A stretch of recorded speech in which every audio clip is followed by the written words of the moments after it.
Greetings, Mokotsi family. Today is a good day, and we are going to step into the office of the Acting Executive Director Advancement. Do you guys know who that is? That is Miss Kediemetsi Mokotsi. Guys, please come with us.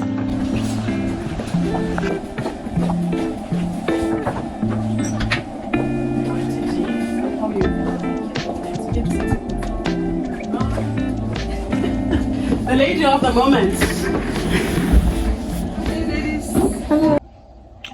Good morning, Miss Mokotsi. Good morning, May. How are you? I'm okay, and you? I'm good, thanks.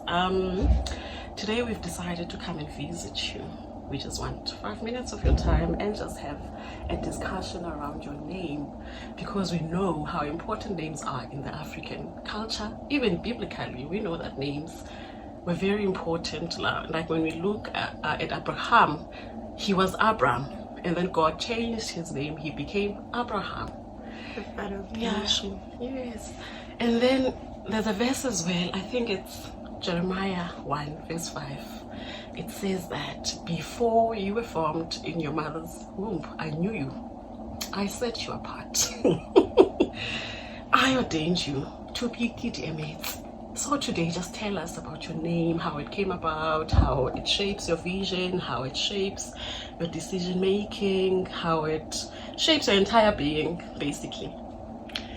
And thank you for the question. The name Kediemetsi was given to me by my grandmother.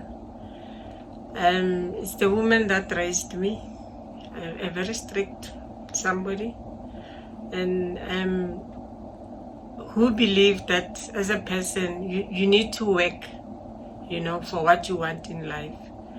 And the word Kediemetsi means standing for what you believe in.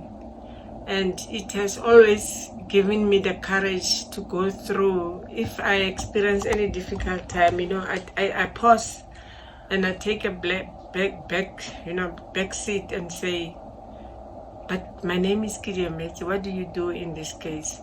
Sometimes you have just to keep quiet and not do anything. Just let things happen, and as you just watch as they unfold.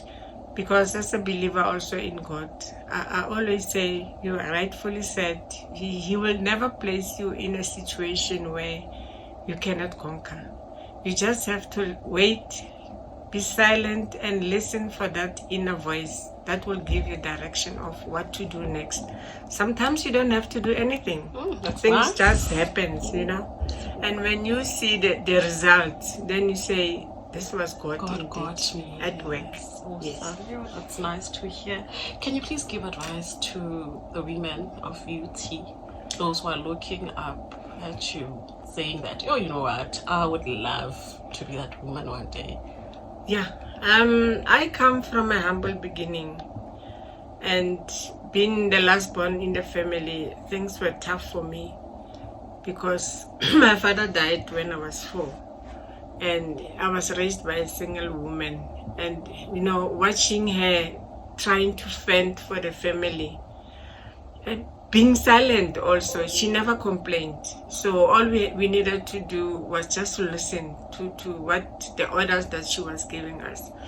So that's the type of quality that I learned from her. And to the women of VUT, I would say, be yourself.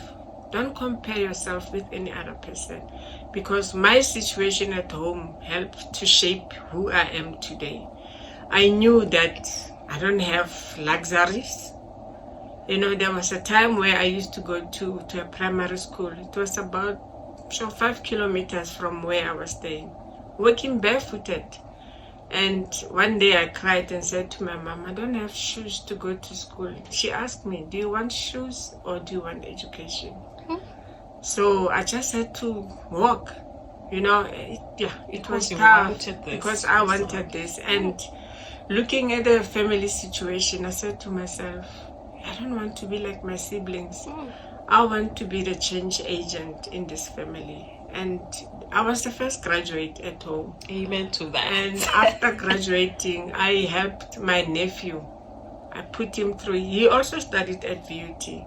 And when he studied here, I was the HOD of Retail Business Management in the academic section, Faculty of Management Sciences. And I said to him, we've just introduced a new program because marketing is generic. Yes. Come and do it.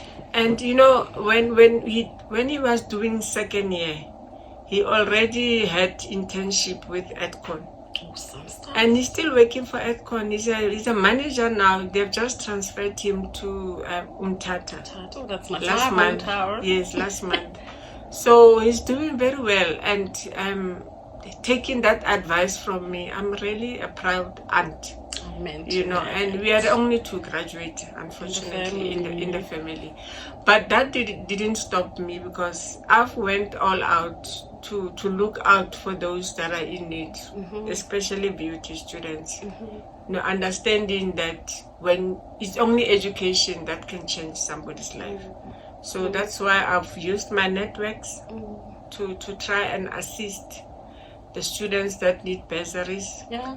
And there's a time, if I can interrupt you there, when I wrote you an email about a student that we had in the department who had financial constraints, immediately, without seeing my face, without seeing the guy's face, you stepped in. That was quite amazing. Because I understand the pain, I understand the dilemma, yes. And I am, you know, by doing this also, I'm grateful because I was also assisted. And I give gratitude to the late Professor Kediemetsi, who took me by the hand. There was a time where I was unemployed after being retrenched from this very same institution. And I stayed 12 months without working. But we kept in contact because he was my boss at the Val Triangle Technical and the DVC Student Affairs and Marketing. So when he heard about my plight, he kept in touch, and one day he just said to me, "Are you still at home?" I said, "Yes, I'm still at home." He said, "Okay, I'll come back to you." And it was about going to 12 months because I was retrenched in January. In January, he called me to say, "I have a job for you." Nice. And I'm like, but I've never gone for any interviews. Says, "Don't worry, I've done that on your behalf." You are starting on the 1st of February. That was 2002 as manager development, working for the University of Port Elizabeth Trust. So my specific role was to go out and look for funds to support the community outreach programs of the university. So that's where again I fell in love with fundraising for the needy. Support. So I really appreciate what he has done for me. And also, as I was coming up the academic ladder, my head of department, Miss Marty Louise Ferreine, before she immigrated to New Zealand, she said to me, "If there's anybody who will take over from me, it's you." It's you. And thank you for sharing this space with me so that I can share with the other women. Just to say, be authentic, be yourself, don't compete with anybody, and don't let gender or your femininity, determine your future.